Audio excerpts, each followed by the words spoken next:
Last எபிசோடில் எதை பற்றி பார்த்தோம் அப்படின்னா ஒயில் லூப் பற்றி பார்த்தோம் இல்லையா. ஸோ இந்த எபிசோடில் எதை பற்றி பார்க்கலாம் அப்படின்னா டூ ஒயில் பற்றி பார்க்கலாம். ஸோ டூ ஒயிலோட ஃப்ளோ எப்படி இருக்கும் அப்படின்னா ஒயில் லூப்பில் வந்து ஃபஸ்ட்டு வந்து கண்டிஷன் இருக்கும். கண்டிஷன் வந்து ட்ரூவாக இருந்தால் மட்டும் தான் ஸ்டேட்மெண்ட் போகும் கரெக்டாக. பட் டூ ஒயில் வந்து என்ன இருக்கும் அப்படின்னா ஃபஸ்ட்டு எடுத்த உடனே வந்து அது லூப் ஸ்டார்ட் ஆகிறதே வந்து ஒரு ஸ்டேட்மெண்ட் வந்து பிரிண்ட் பண்ணி தான் ஸ்டார்ட் பண்ணும். ஃபஸ்ட்டு ஸ்டேட்மெண்ட் வந்து பிரிண்ட் பண்ணிவிட்டு அதுக்கப்புறம் தான் வந்து ஒரு கண்டிஷனை செக் பண்ணும். கண்டிஷன் செக் பண்ணதுக்கப்புறம் அதுக்கப்புறம் இன்க்ரிமெண்ட் கொடுப்பேன். இன்க்ரிமெண்ட் கொடுத்து அப்படின்னா திரும்ப வந்து அந்த ஸ்டேட்மெண்ட் வந்து எக்ஸிக்யூட் ஆகும். திரும்ப அந்த டெஸ்டிங்க்கு அது கண்டிஷன் கொடுத்துருக்கேன்ல அந்த கண்டிஷன் திரும்ப செக் பண்ணும். ஒவ்வொரு முறையும் என்ன பண்ணும் ஸ்டேட்மெண்ட் பிரிண்ட் பண்ணதுக்கு அப்புறம் தான் கண்டிஷனே செக் பண்ணும். எக்ஸாம்பிள் பார்த்துடலாமா? ஓகே, do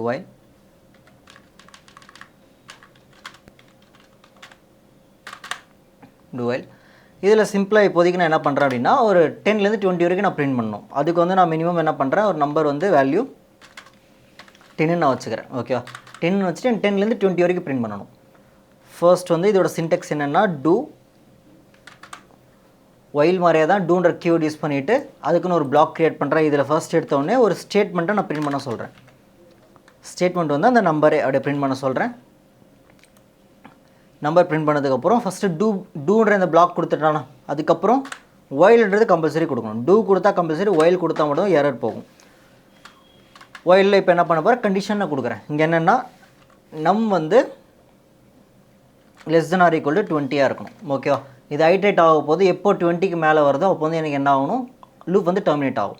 இந்த இடத்துல பார்த்தீங்கன்னா சேம் ஒயிலில் வந்து அந்த ஒயில் பிளாக்குள்ளே தானே வந்து இன்க்ரிமெண்ட் கொடுத்தோம். அதே மாதிரி தான் இங்கேயும் டூவில் வந்து ஃபஸ்ட் ஸ்டேட்மெண்ட் பிரிண்ட் பண்ண சொல்லிட்டு அதுக்கப்புறம் நான் என்ன பண்ண சொல்கிறேன் இன்க்ரிமெண்ட் வந்து பண்ண சொல்கிறேன் ப்ளஸ். சரியா, இப்போது ரன் பண்ண அப்படின்னா வேல்யூ வந்து எனக்கு 10லேருந்து 20 வரைக்கும் பிரிண்ட் ஆகுதா. இப்போ இன்கேஸ் வந்து நான் தப்பான ஒரு வேல்யூ கொடுக்குறேன் 21 நான் கொடுக்குறேன். சரியா, 21 கொடுத்தேன் அப்படின்னா இப்போ பார்த்தீங்கன்னா இதே ஒயில் லூப்பாக இருந்துச்சு அப்படின்னா 21 கொடுக்கும்போது கண்டிஷன் வந்து எடுத்தோடனே ஃபால்ஸ் ஆகும். ஃபால்ஸ் ஆச்சு அப்படின்னா அந்த பிளாக்குள்ளே போகாது, லூப் வந்து டெர்மினேட் ஆகிடும். பட் இங்கே இப்போ எக்ஸிக்யூட் பண்ணுறேன். ஃபஸ்ட்டு எடுத்தோடனே 21 பிரிண்ட் ஆகிடுச்சு கரெக்டாக. ஏன் அப்படின்னா ஃபஸ்ட்டு டூவில் வந்து என்ன பண்ணணும் அப்படின்னா எடுத்த உடனே எனக்கு எந்த கண்டிஷன் வந்து ஃபால்ஸாக இருந்தாலும் சரி ட்ரூவாக இருந்தாலும் சரி எனக்கு ஒரு ஸ்டேட்மெண்ட் வந்து பிரிண்ட் பண்ணிவிடு. பண்ணதுக்கப்புறம் நீ கண்டிஷன் செக் பண்ணுன்னு நான் சொல்லுவேன். இங்கே வந்து ஃபஸ்ட்டு 21 வந்து பிரிண்ட் ஆகும்.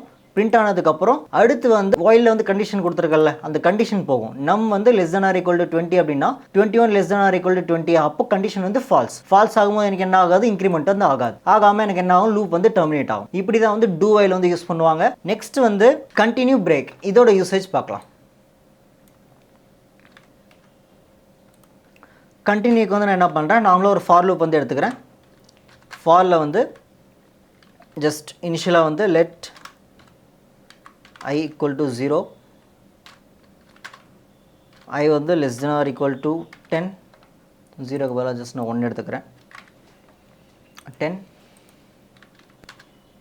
இன்க்ரிமெண்ட் ஸ்டேட்மெண்ட் வந்து இங்கே நான் என்ன பிரிண்ட் பண்ண போகிறேன்னா ஈவன் நம்பர்ஸ் மட்டும் நான் பிரிண்ட் பண்ணுறேன். If I modulus 2 equal to 0,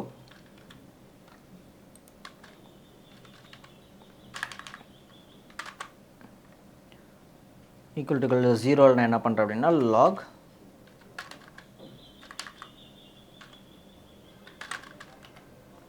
ஐ வந்து பிரிண்ட் பண்ணுறேன். ஓகே, ஒரு 20 வச்சுப்போம். ஸோ 20 கொடுத்தேன் அப்படின்னா இப்போ எனக்கு என்ன ஆகும் ஈவன் நம்பர் மட்டும் பிரிண்ட் ஆகுமா.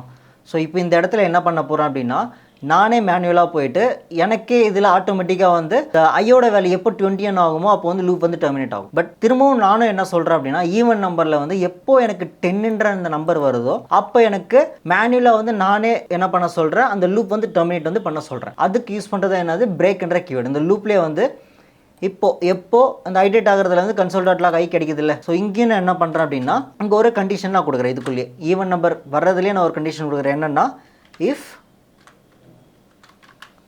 எப்போ ஐயோட வேல்யூ வந்து ஈக்குவல் டு 10 வருதோ. ஸோ 10 வரும்போது நான் என்ன பண்ண சொல்கிறேன் அப்படின்னா இந்த லூப் வந்து நான் என்ன சொல்கிறேன் டெர்மினேட் பண்ண சொல்கிறேன். டெர்மினேட் பண்ண சொல்கிறதுக்கு பிரேக்ன்ற கீவேர்டு யூஸ் பண்ணுறேன். இப்போ பார்த்தீங்க அப்படின்னா இப்போ ரன்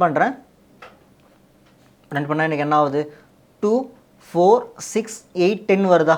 ஸோ 10 வந்ததுக்கப்புறம் எனக்கு என்ன ஆகுது, இந்த லூப் வந்து டெர்மினேட் ஆகுது. எனக்கு 10 பிரிண்ட் ஆகக்கூடாது. ஸோ அதனால் ஆல்ட் கீ ப்ரெஸ் பண்ணிவிட்டு அப் ஏரோ பண்ண அப்படின்னா எனக்கு மூவ் ஆகும். இப்போ I மாடுலஸ் 2 = 0வா, இந்த பர்டிகுலர் 10ன்ற வேல்யூ வரும்போது நான் என்ன பண்ணுவேன், 10 <= 20 வரும்போது கண்டிஷன் ட்ரூ ஆகும். உள்ளே வரப்போ இஃப் I மாடுலஸில் 10 மாடுலஸ் 2 = 0னா இந்த கண்டிஷன் ட்ரூ ஆகுமா, இதுக்குள்ளே வரும். திரும்ப வந்து 10ஓட வேல்யூ வந்து இங்கே செக் பண்ணும். இன்னொரு நெஸ்டட் இஃப் வந்து யூஸ் பண்ணியிருக்கேன். இப்போ பார்த்தீங்கன்னா ஐயோட வேல்யூ 10 ஆகுமா, 10 = 10 இருக்கும்போது எனக்கு என்ன ஆகணும், பிரேக்குன்னு கொடுக்குறேன். இந்த பிரேக்குன்னு கொடுத்த அப்படின்னா என்ன ஆகும்னா, இந்த லூப்லேருந்து எனக்கு என்ன ஆகும், டோட்டலாக வந்து டெர்மினேட் ஆகிடும். 2 4 6 8 மட்டும் பிரிண்ட் ஆயிருக்கா. ஸோ இந்த மாதிரி ஒரு ஈவன் வேல்யூ பிரிண்ட் பண்ண சொன்னதுக்கு அப்புறம் 2லேருந்து எனக்கு இப்போ கொடுத்த வேல்யூ இல்லை, இப்போ 20 வரைக்கும் ஐட்ரேட் பண்ண சொல்லியிருக்கேன் அப்படின்னா 2லேருந்து 20 வரைக்கும் பிரிண்ட் பண்ணாலுமே நானே மேனுவலாக போயிட்டு 10ன்ற வேல்யூ வந்து ரீச் ஆகும்போது எனக்கு வந்து இந்த லூப் வந்து டெர்மினேட் ஆக சொல்கிறேன். எதை வச்சு அப்படின்னா பிரேக்ன்ற அந்த கீவேர்டை வச்சு. இந்த மாதிரி பர்பஸ் தான் பிரேக் யூஸ் பண்ணுவாங்க. நெக்ஸ்ட் பார்த்தீங்கன்னா கண்டினியூ. இந்த கண்டினியூ எதுக்காக அப்படின்னா சேம் பிரேக் மாதிரியே தான். பட் பிரேக்குக்கும் கண்டினியூக்கு என்ன ஒரு டிஃப்ரென்ஸ் அப்படின்னா, பிரேக்கில் வந்து அந்த பர்டிகுலர் நான் ஒரு கண்டிஷன் கொடுத்துருக்கல, அந்த கண்டிஷன் ரீச் ஆகும்போது டோட்டலாக வந்து லூப்லேருந்து டெர்மினேட் ஆகிடும் கரெக்டாக.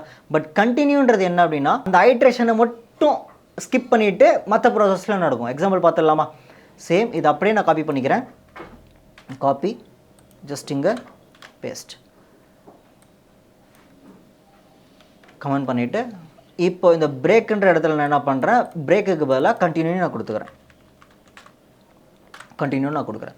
ஸோ இங்கே என்ன நடக்கும் அப்படின்னா, எனக்கு ஃபஸ்ட்டு ஐட்ரேட் ஆகிட்டே இருக்குமா, 2 4 8 10 எல்லாம் வரப்போகுது. ஸோ கரெக்டாக 10 வரும்போது எனக்கு என்ன ஆகும், இந்த கண்டிஷன் செக் பண்ணிவிட்டு இந்த நெஸ்டடாக இருக்க இஃப்குள்ளே போகுமா, இங்கே 10 = 10 வரும்போது நான் கண்டினியூன்னு நான் சொல்கிறேன். என்ன இந்த கண்டினியூக்கு என்ன மீனிங் அப்படின்னா, இந்த ஐட்ரேஷனை மட்டும் ஸ்கிப் பண்ணிக்கோ. ஸ்கிப் பண்ணிவிட்டு அடுத்த ஐட்ரேஷன் வந்து என்னது 12 ஆகுமா. ஸோ அடுத்த ஐட்ரேஷன் வந்து 12க்கு வந்து நீ ஜம்ப் பண்ணிக்கோ, இல்லை 11க்கு வந்து ஜம்ப் பண்ணிக்கோ நான் சொல்கிறேன்.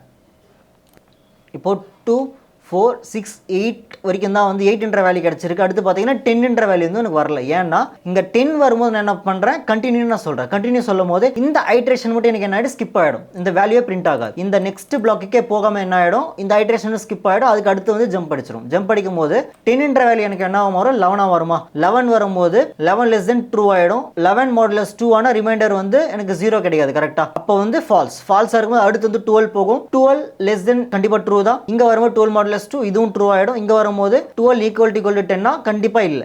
நார்மலாக இந்த ஐட்ரேஷனில் 10ன்ற அந்த வேல்யூ கிடைக்கும் போது மட்டும் இந்த ஐட்ரேஷனை நான் என்ன சொல்கிறேன், ஸ்கிப் பண்ண சொல்கிறேன். ஸ்கிப் பண்ணிவிட்டு எனக்கு என்ன ஆகும், அடுத்த ஐட்ரேஷன் எல்லாமே நடக்கும். வேணா ஜஸ்ட் இது ஃபுல்லாக இந்த ஈவன் நம்பரை நான் வந்து எடுத்துட்றேன். இப்போது இந்த ஈவன் நம்பர் இல்லை. இப்போ பார்த்தீங்க அப்படின்னா பிரிண்ட் பண்ணுறேன். பிரிண்ட் பண்ணும்போது நீங்களே பாருங்கள். ஸோ எனக்கு 1 2 3 4 5 6 7 8 9 10 9 வரைக்கும் ஐட்ரேட் ஆயிருக்கா.